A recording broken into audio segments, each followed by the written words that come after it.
Greg Bakun here. Tonight I run the second episode of what we called GhostBox Radio After Dark. We're running this as a tribute to John Yost, who was a guest on our panel of the show and passed away on February 13th. John experienced alien encounters from a young age and put his experiences in a film called Alien Abductions, Answers. John was so easygoing and wonderful to work with to get this special episode up and running. Tonight, we present the second episode of this special. Rest in peace, John.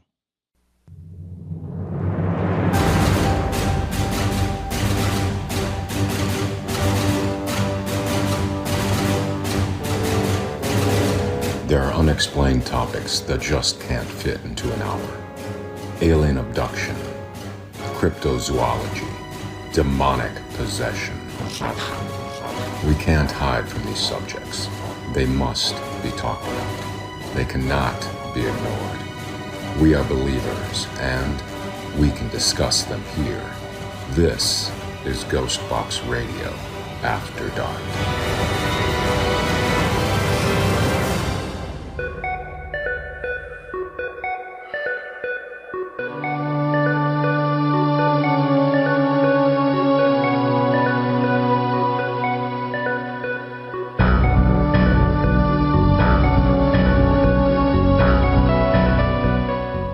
And welcome back to Hour 2 of GhostBox Radio After Dark on AM 950. My name is Greg Bakun. Thank you for joining us. Our guests today have been John Yost, Char Savoy, John on the phone from Hudson as we talk about alien abductions, alien communication, and alien dreams. John from Hudson, I do apologize for cutting you off so quickly. We'll come back to that if there's more that we want to explore with that. But Mr. Yost, you've been very patient with us. There's been a lot of stories, but we want to make sure that we get to you and what's your story, and also take into some of your expertise in this area. I don't know about expertise. You're going to be very disappointed. First of all, I'd just like to say thank you again, Greg, for having me. I really appreciate it. Char, that was fascinating what you shared. And John on the phone, I thank you very much for your sharing as well. I know time is of the essence, so let me start. When I was 7 years old, and this is back in 1974, it was August, and it was very humid. And I'm a kid from Pennsylvania. And I, of course, was in my parents' home, and my parents were not wealthy. We didn't have air conditioning. It was very, very, very hot, and the windows were open. And I was awakened around 3 o'clock in the morning, right around there, to this kind of undulating hum. And I'm going to embarrass myself by imitating it. It was kind of like this. It was like that, like a drone. Mm-hmm. And I was, I'm a little kid. I'm ticked off. I'm trying to get some sleep. And this darn thing is waking me up. So I kind of rub the sleep from my eyes, and I go to the bathroom, and I'm in there for a while, and I'm pouring the water, and it's lasting a long time, and I don't understand why, but I turn off the water, and I go to open the bathroom door, and there, standing in the doorway, was, to my eyes, my 7-year-old eyes, a character I'd seen 1,000 times on television. There was a show back in the 70s called Ultraman. Yeah. And this was a Japanese television show, and Ultraman was this big silver giant with these almond eyes and kind of a round head, and he fought the monsters. And so I dug Ultraman. I wasn't afraid at all. I thought Ultraman was cool. But this Ultraman was a little different, because this Ultraman was as big as me. And I was the smallest kid in my class until high school. Mm-hmm. Yeah. So this was a tiny little Ultraman. Anyway, I wasn't afraid at all, and we got very, very close. And when I mean close, I mean like nose to nose. And then something happened that terrified me. I have explained this a million times like this. For people who have been on a shore of an ocean or a big lake, if you're standing near the water and the water comes up over your ankles, and as it goes back out, it starts to pull the sand and dirt from underneath your feet, and you feel like you're falling backwards. And that's what happened to me. And I didn't understand it. I'm a little boy, and I'm afraid. And I got terrified. And so I started flailing my arms like a drowning man. And I literally laid hands on this entity in front of me. Hmm. At that moment, there was this brilliant flash of light, and I saw all of this color surrounding me. It was green and blue and magenta and, yellow and all this. And I felt like I was moving, but I couldn't tell. And the lights were moving so fast, it was almost like I was on a carousel that was out of control or on a speeding bullet train. And I'm in the middle of this thing, and I'm scared to death, and I'm fighting for my life, I felt. And as I kind of come to get my grips on what's going on, something's happened. Like the room has slowed, and now I've kind of transported myself or interpolated with this character. No longer am I in the bathroom. Mm-hmm. This cat was in the bathroom, and he's looking out at me, and I'm in the hallway. And I'm completely confused by this, but I'm still fighting now because now I'm terrified of this guy, and I go to hit him. And as I do, I say he, I don't know it was a he. Sure. But he raised his hand and touched me on my left shoulder. And when he did, I felt this force hit me in the chest and the shoulder and literally knocked me backwards. It was almost like being in the ocean about waist deep, and a wave comes up and hits you, just knocks you down. Well, what happened was there were these hardwood stairs behind me. So I go falling, tumbling up and over, smashing, banging my head off of things and whatever. I land in a heap at the bottom of these stairs, and I am screaming like a banshee. Well, my parents, they're on the first floor, and they come up running. They hear all the racket, right? It's in the middle of the night, and they're screaming. My father's saying, what the hell's going on, this sort of thing. And I'm screaming at the top of my lungs, Ultraman is upstairs. He's in my bedroom. He's upstairs. Yeah. My father, I'm sure he hears, intruder. He was a big guy, and he ran upstairs. And my mom is holding her son, and I'm just sobbing. I'm sobbing. After some time, my father's slamming doors upstairs, and he comes to the top of the stairs, and he looks really disgusted. He looks upset. He looks tired. He's mad at me for waking him up, and what's this racket? And there's nothing there, right? So, compounding the fear and the pain that I'm in, I also have shame at this point, right? Yeah. So my parents take me up, and they do what parents do. I'm sure you have children, so you understand this. So right. You show them under the bed, right? Mm-hmm. No, there's nothing there, right? You can look in the closet. There's nothing there. And so eventually they kind of calmed me down. My mom lays me down on the bed, and I don't know, maybe it was like all the adrenaline pumping through my body, but I just went into a coma. I was exhausted. And so I'm going to date myself here a little bit. The next morning I woke up, and I felt like I got beat up by a bully, but back in the 70s, I don't know, kids today, you can't get them off a sofa because they've got their screens and their phones. But back in the 70s, when I was a kid, it was August. It was summertime. You didn't go to school, so you grabbed a waffle and you ran outside. You played all day. Yeah. And then, your mom called you in for dinner. And this is the way life was then.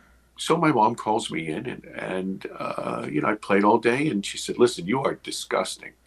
Because it was so humid outside, I was sweating all day. She said, we're going to get a bath before dinner. So she's wrestling with me, with my shirt. I'm a little boy. I don't want to take a shower. I don't want to take a bath. Anyway, she wrestles this shirt off, and she sees all these bruises and cuts all over me. And she gets to my shoulder, and she says, honey, what happened here? And I said, Mom, I'm looking around, and I said, Mom, I told you, Ultraman, And she looked, I have to say, she looked really sad. Anyway, she said, it'll be okay, honey. It'll be okay. John, sad? Yeah. Sad for what reason? I don't know. I don't know. Sad because I said it. Sad because she knew. Okay. Sad because she couldn't help. Yeah. I don't know. Yeah. Sad. Just sad. A couple days later, my dad is taking me to the doctor's. And we pull into the parking lot of the physician. And he says to me, listen, son, and get in there. I don't want to hear anything about this Ultraman guy. You keep that stuff to yourself, right? And so, I'm a little boy. I don't understand the import of what he's saying. I just love my dad. And so, sure, Dad, whatever. So we go inside, and the doctor's checking out my bruises and cuts. And remember, this is a couple days later. So they're healing, and, they're turning yellow and all that stuff. And then he gets to my shoulder, and he says, "Whoa, sport, what the heck is this?" And I start like, oh, well, there's this guy, and my dad is in the corner, and he's giving me the look. And, once again, today, kids talk back to your parents all the time. But back in the 60s and the 70s, if your father gave you the look, you know what the heck that meant. Oh, yeah. And so so I went, I fell. I don't know. I was playing, And so the doctor manipulated it and asked me if it hurt and tried to see if there was liquid in it. And before I knew, he gave me a lollipop, and I was on my way, right? Yeah. So my dad is taking me home, and as we pull into the driveway of my parents' home, he takes a much sterner kind of tone with me. And he says, "Now listen, son, I'm going to tell you something. I never, ever, ever want to hear about this Ultraman guy again. You shut your mouth about that. I don't want you to talk about it. I don't want you to scare your mother. I don't want you to scare your... You shut up about it." And now I'm afraid, right? Did I do something wrong? Something bad, right? And so that's when the lying began. And so I kept that to myself my entire life. And I never talked about it, even though the mark is still with me. It's very large, and you can't miss it. And so people have asked me over the years, they said, "Well, listen, you're in high school and college. You didn't say anything, And I was a lot, I did a lot of sports when I was in high school and college. And, it was almost like muscle memory. I didn't want to talk about it. I had this kind of thing in my head. And also at this point, I kind of realized that anything would have been better than to say, "Hey, by the way, I was," right? And so I made crap up. I was like this. "Hey, Yost, what the heck? Oh, I was bit by a shark." I got hit by lightning. Somebody harpooned me. But see, what happened was, Greg, in a matter of like 8 seconds, I diffused that line of questioning. Yeah. So they were like, "You're full of crap." And then they just let it go. I never had to talk about it again. And so I lied to every single person in my life. But I had the memory very clearly. I could tell you everything that had happened except that piece of like how I got turned around. Wow. And so that's what happened to me when I was 7 years old. And you kept that to yourself for how many years? Well, about 45, because I want to say 3.5 years ago, 3.5 years ago or so, I had another experience which shocked me to my core. And it crippled me so badly that I could not function as a person. I could not. I was having such a hard time dealing with people and work and everything else and this began me being so angry at myself that I couldn't control my feelings, that I had to find out real about. Unlike John on the phone, I wasn't interested in UFOs or any of that stuff. Mm-hmm. I was, after school, I went to work, with big logistics companies. I became a U.S. Customs broker. I lived around the world. I did business and moved billions of dollars in materials around the world. And then I got involved in film, in film and television. And you've probably seen, your audience has probably seen a ton of stuff that I've done. You could see it on Food Network or, History Channel or whatever. Yep. It's just run of the mill. Think of me. I was never a star. I don't plan to be. But think of me like a blue collar worker, right? I'm a guy who turns a wrench. Right. You're the one. You're the one that people wouldn't expect to have a UFO alien experience. No. And that. Well, it turned out that it's not helped me, by the way, after this has all come out. But yeah. So to I guess to drive right into this, this is not in the film. But about 3.5 years ago, I was on another shoot, right? And I was the producer, and we're in a place called Borrego Springs, California. It's very flat, very arid, and we were out doing a night shoot. We came back in. We had about 15 or 17 people. I can't really remember how many, but they were all with us. We had this big ranch house because we're in the middle of nowhere, and we want to kind of herd the cats, if you understand me. Yeah. Oh, yeah. And so everybody's out by the pool behind the house. I'm inside with the crew, and we're making sure that we have duplicates of film, and so we don't lose it on our plane. Yeah. And I go out, everybody's having a nightcap, and I grab a glass, and they're going to do a toast. I raise my glass, and I see this glint of light in the glass. And your mind kind of tries to identify what the heck's going on. And so I go, oh, that's the moon. That's the moon. And then I went, wait a second, wait, that's not the moon. I'm the producer on this. I arranged a night shoot so there was no light outside so we can control them. What the heck is going on? So as I drop, this is all happening within seconds. As I drop my glass, I see above the house this kind of blue-green, self-luminous thing. And my jaw just drops. I cannot believe what I'm seeing. Because this thing was like 30 feet in the air. I could have thrown a baseball and hit it. And I grabbed one of my camera guys, Scotty, he was right here beside me. I turned him. I said, look at that. And he said, oh, my. And as soon as he says this, everybody around the pool, they kind of turn to see what's going on. And you hear, oh, my God, what is that? A UFO? I can't believe. What is, is that a drone? What's going on? So just then, this is all happening within a matter of like 10, 15 seconds. Sorry. And this thing moves so damn fast. You blink your eyes, it's zipping. It zips in a zigzag and it stops right above my head. Oh, wow. And when it does, something happens. The earth was pulling out from underneath my feet. And I had not felt that feeling for 45 years. And I lost my mind. I started to shake internally. I don't know if you've ever been this sick or this cold where like your organs are shaking.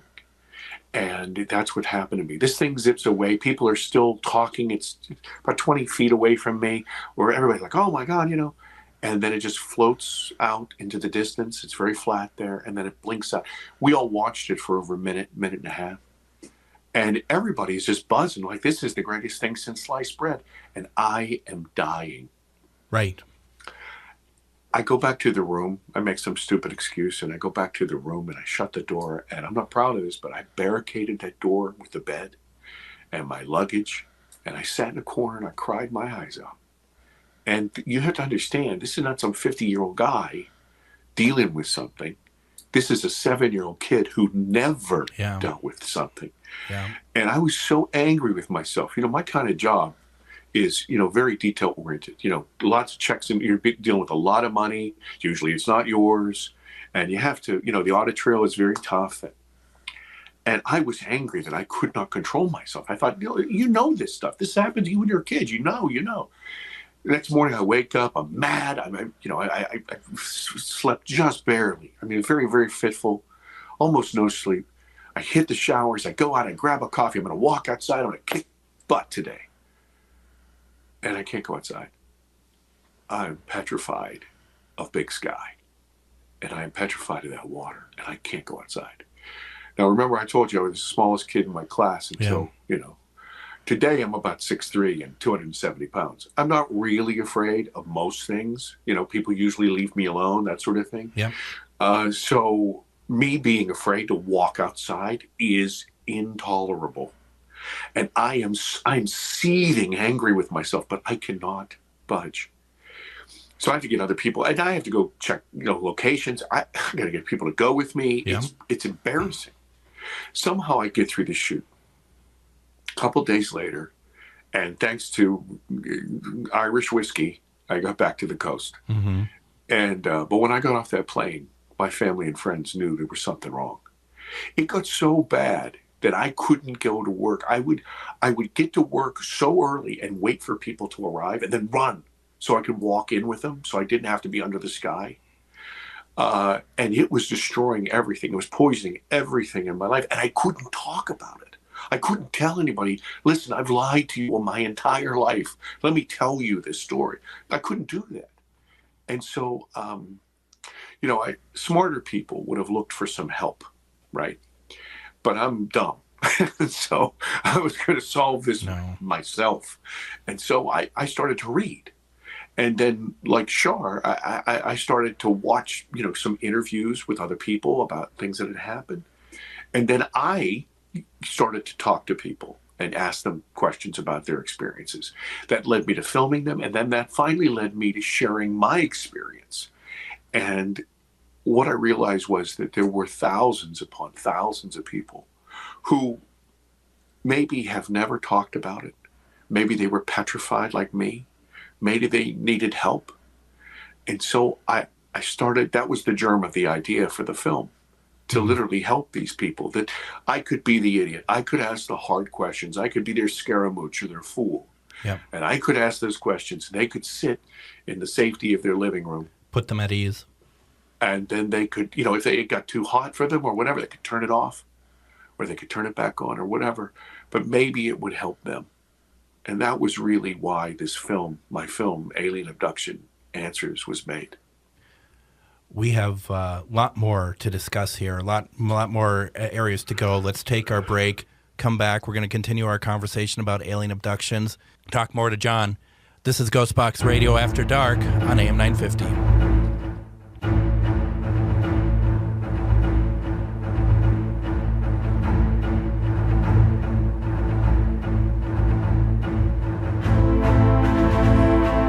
Welcome back to GhostBox Radio After Dark on AM 950. My name is Greg Bakun. Thank you for joining us. Our guests today are John Yost, Shar Savoy, and John on the phone. We've been talking, it's been a very emotional program today. I think it's a real testament for those that don't realize what effect this is on anyone who's ever had to go through this. We are going to take some. We're opening up the line for calls if anyone has any questions. But I do ask that once again, please be respectful with the questions and just know that it takes a lot for anyone to share their story. And they don't necessarily have to answer any question that comes in. But if you do have questions or have something similar, but as I said at the top of the hour, if you have your experience you want to share, but I'm going to rescind that only because I think we want to make sure that if you did have a story of your own, an experience of your own, that you're given the time to really go through it. So if you have any questions or comments, you can call in at 952-946-6205. There are some in the chat that I've noticed. I'm going to have Adam ask a question here in a second. But John Yost, I'm trying to remember from the beginning of your film, Alien Abduction Answers, and I've watched this twice now. And it's available. I watched it on Amazon Prime. I thought that the number that came out here was 1 in 9 Americans have a experience of some alien abduction. There are a lot. There are over 6 million, according to the Roper poll. That's a lot of people, and those are just people that responded to the poll. I mean, literally, I've talked to people from around the world. There are millions and millions of folks that have had some experience with, let's say, other. Shar is a perfect example. Here she is. She's experiencing something that is alien, but also something that is spiritual. Something that is other consciousness, and so it covers the whole gamut.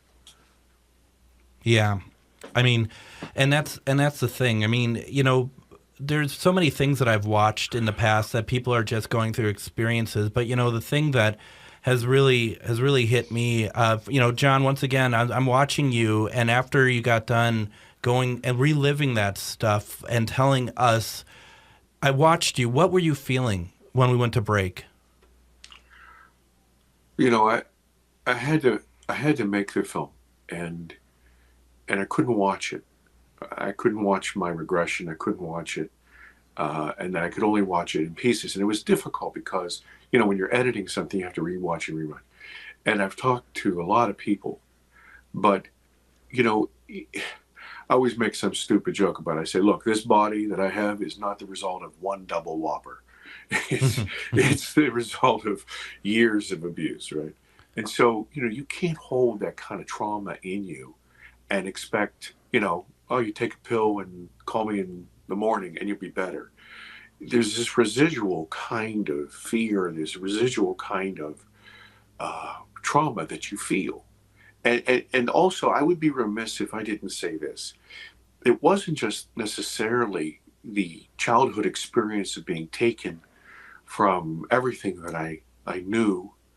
It was also the human trauma, of being denied that outlet of therapy or being able to even talk about it. Yeah. And I think I even mentioned that in the film about, some of that trauma really has to lie at the feet of the people that surrounded me. And so that's what I was feeling. Understood. So this is our short segment. We're going to take another quick break. When we come back, I'm going to hand it over to Adam for a couple questions, and then get some feedback and whatnot from those who have been leaving comments. We'll keep this conversation going. All three of you, I cannot thank you enough for sticking with us on this. You're listening to GhostBox Radio After Dark on AM 950.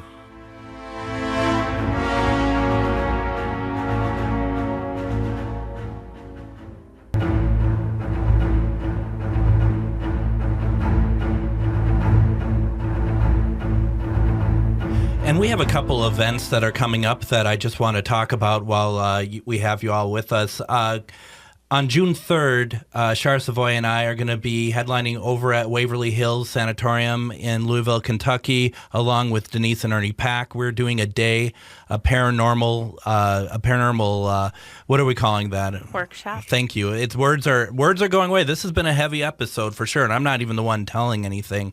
We're doing a paranormal workshop. We're very excited to be a part of working with Denise and Ernie. All information. I mean, you're going to get fed. You're going to get to be able to walk around Waverly Hills. You're going to get. We're talking about what we're going to be talking. We're going to talk about what we're going to be talking about. And we are going to definitely have a great time, and we hope that you'll join us. To get tickets, to get information, go to therealwaverlyhills.com. And from there, you can go ahead and get tickets to our event on June 3rd. Very exciting. I'm super excited for that. Me too. Also, another event that we have coming up, Parafriends Events and Charvinity are doing in August, an event at the Haunted Anderson House in Wabasha, Minnesota. That's going to be the 18th through 20th with special guest Dave Schrader, who you have seen on the Travel Channel's Holzer Files, Ghost of Devil's Perch, and his podcast, The Paranormal 60, and so much more. This is an opportunity for you to investigate with Dave and get some tips on how to investigate and listen to some of his stories about shooting television series. It's going to be a lot of fun. You can go ahead, go to charvidity.com, go to events. You'll be able to see where you can get tickets. We're going to put a link up on the show page here at AM 950. So a lot of great stuff going on. And now we want to kind of get back to our conversation, and hopefully everyone can now hear us again on the internet. We've been having some technical issues, and that's to be understood. I mean, it could be anything. So we want to get back to that. And we left off talking with John about his film, Alien Abduction Answers. I know that Adam has had some questions from everything that we've experienced so far. Adam, I'd like to hand over to you for whatever you'd like to discuss. Okay, well, the answer is really the question. I shouldn't say the answer. you gotta have the question before the answer, Adam. I have no answers. Yeah. Basically is to the panel. So when it comes to space people or intergalactic species, aliens, however we want to define them, with your encounters, do you feel like there's been like a hierarchy of the ones who are visiting your dreams, making the contact, and then, as John on the phone was talking about, there was an elder, if you will, or a bigger version of these star people? I mean, does it feel like they're almost come in like a rank? Like you've got the little gray men, and there's been stories about the Norwegian-looking aliens, and then you've got the almost praying mantis-looking aliens. I mean, I don't know if they're like the same, working with each other, or if we got different ranks. John Yost, I'm gonna ask you to start with that, if you wouldn't mind. Well, I just kind of answer your question with a little story. In my film, I do this kind of thought experiment. I say, listen, Elon Musk, everybody knows he wants to go to Mars, and so he takes this ship and it gets to Mars, and out of the ship comes somebody from Asia. and somebody from Norway, and somebody from Kenya, and somebody from Germany, right? And so a little Martian guy comes out and he says, okay, well, who's the Earthling? All of them look different. All of them have different backgrounds and different languages and, different evolution. And so the question is, okay, so who's in charge and what's in charge and who's the alien and who's the Earthling? And, to them, we're the aliens, right? Yeah. And if you think about this is the poignant thing. That's one ship from one planet. If you think about the universe as being filled with life, there's absolutely no way to kind of tell, who, these are all Arcturians, or these are all, whatever, Greys, or these are all whatever. I would just say this, you have to stop thinking about this phenomena as something completely different than us. Yes, culturally, yes. But, look at us. We have rank. We have people who are in charge. We have people who are doing the worker bee stuff. So of course, in my particular experience, there was that sort of hierarchy. The entity that took me was more like an insectoid type of ant kind of thing. And then the overseers, if you were more similar to a Grey, but they had elongated faces. I remember as a little boy, I called them the horse faces or the horse heads because they had an extended jaw.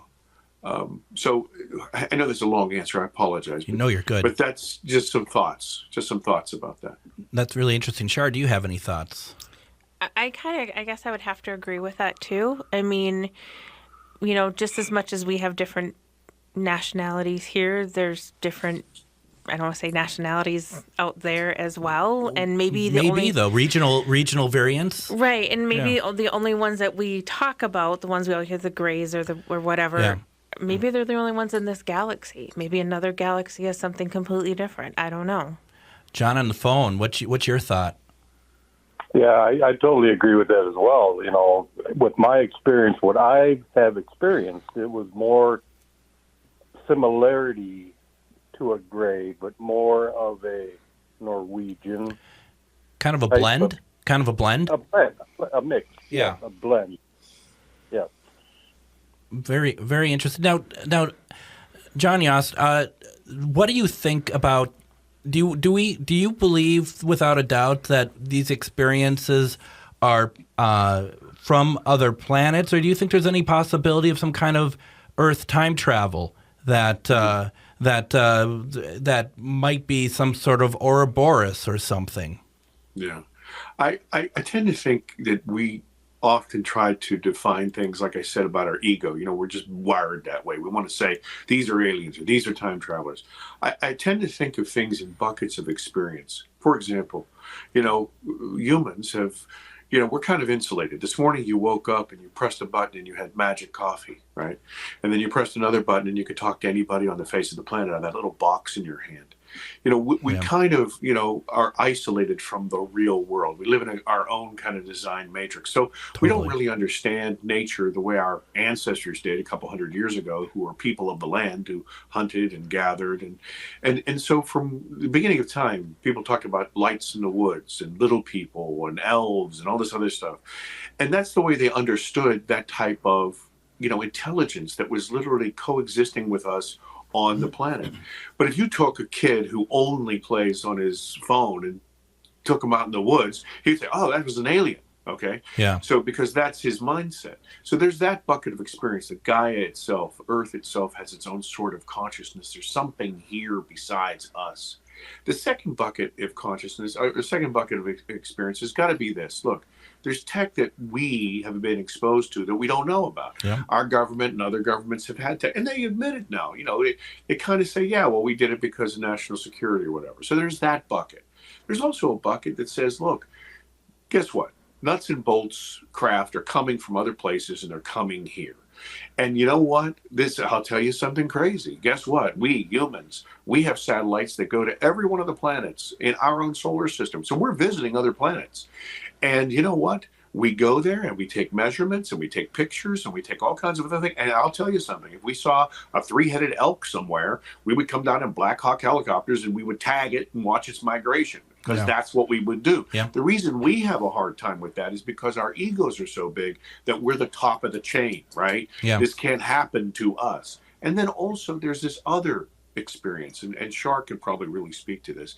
There's this thing that people, and I never came up with this name, other people did. They call it like ultra-terrestrial or interterrestrial, this sort of thing, where either through tech or some sort of consciousness tech, they're literally able to push themselves into our experience, into our three-dimensional world, interact with us, and then pop out of existence with no trace.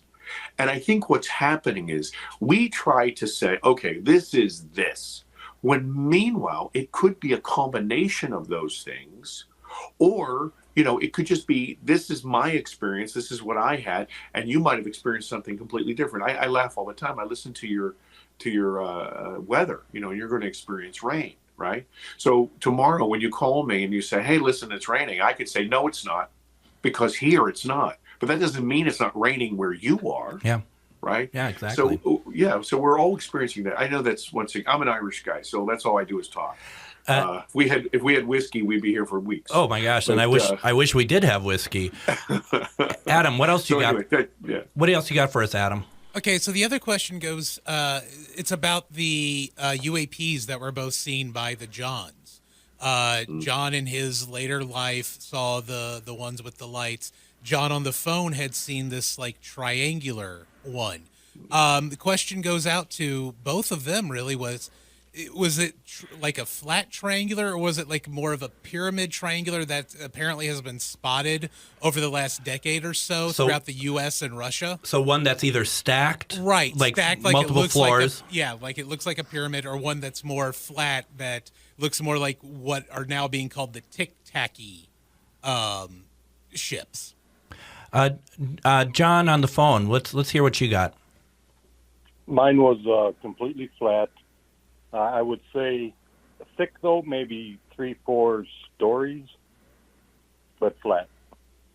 Okay. And John Yost, what about you?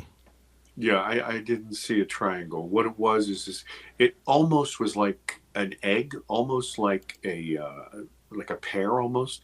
And it was blue-green, and it held its own luminosity. It glowed from inside. It wasn't reflective. Now, and I do have one more question. It might be a little tough for all three members of the panel, but all three of you mentioned that you've heard their voices. Do you remember how the voices sound? Were they like a deep tone, a high pitch? Like, I don't want to say male, female, but within those ranges, or was it just a neutral range that none of you had ever really heard before? Shar. I can't I don't want to put a gender like male, female to it, but it had kind of a very medium, very calming, almost like a GPS voice. Kind of like fabricated, almost like it just was very like monotone, very matter of fact, just kind of there, just but it was all telepathic. It was all wasn't audio, but it was telepathically. John on the phone. Yes, it was definitely telepathic, medium to start out, but when the force pulled me out, it was a deep voice. Wow. John Yost. Yes, most abductees or contactees or experiencers, if you will, they have experiences where communication is telepathic. And I think I've kind of figured that out. Look, I don't care where you're from, what country you're from, whatever. Think of it this way. If you're in Germany and all you speak is German, right? And I try to speak you in English, we might be able to figure out where, the restroom is and this, but we're not going to communicate. But let me tell you, I don't care if you're in Asia or if you're in Kenya or if you're in America, you understand what fear means. You understand what love means. You understand. And so that telepathic information that's coming to you is a communication that is literally pure. Language is a clunky sort of medium because it represents our culture and our mindset of what we name things.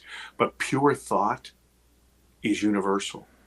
And so that's why you find telepathy in most of these cases. You got to wonder a little bit, where is the decoding of the communication coming from? Are we in our brains, one of our gifts that we have no idea about is that it decodes everything into our native language that we can understand, or if it's not even our language, but we just experience it as such. I don't know. Why don't we do this? Let's take our final break. When we come back, let's finish our conversation with John Yost, Char Savoy, and John on the phone as we finish our conversation about this alien abduction. You're listening to GhostBox Radio After Dark on AM 950.